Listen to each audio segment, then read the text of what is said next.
साथियों, गुरुदेव रविंद्रनाथ ठाकुर ने एक बार कहा था, बंकिम चंद्र की आनंद मठ केवल उपन्यास नहीं है, ये स्वाधीन भारत का एक स्वप्न है। आप देखिए, आनंद मठ में वंदे मातरम का प्रसंग,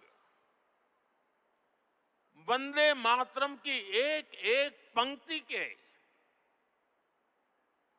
बंकिम बाबू के एक एक शब्द के,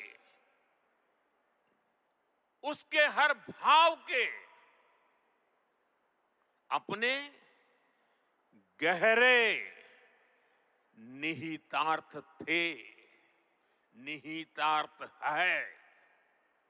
ये गीत गुलामी के कालखंड में रचना तो जरूर हो गई उस समय, लेकिन उसके शब्द कुछ वर्षों की गुलामी के साए में कभी भी कैद नहीं रहे। वो गुलामी की स्मृतियों से आजाद रहे। इसलिए वंदे मातरम हर दौर में, हर कालखंड में प्रासंगिक है। इसने अमरता को प्राप्त किया है।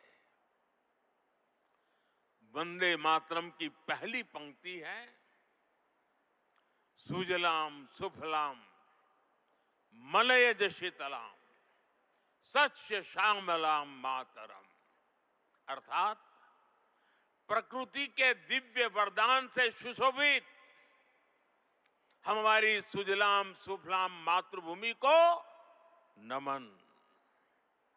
साथियों, यही तो भारत की हजारों साल पुरानी पहचान रही है।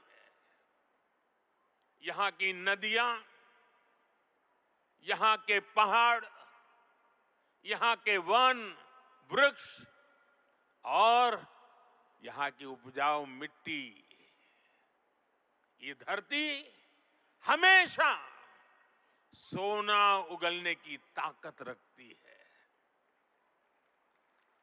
सदियों तक दुनिया भारत की समृद्धि की कहानियां सुनती रही थी। कुछ ही शताब्दी पहले तक ग्लोबल जीडीपी का करीब 1/4 हिस्सा भारत के पास था। लेकिन भाइयों बहनों, जब बंकिम बाबू ने वंदे मातरम की रचना की थी, तब भारत अपने उस स्वर्णिम दौर से बहुत दूर जा चुका था। विदेशी आक्रमणकारियों ने उनके हमले, लूटपाट,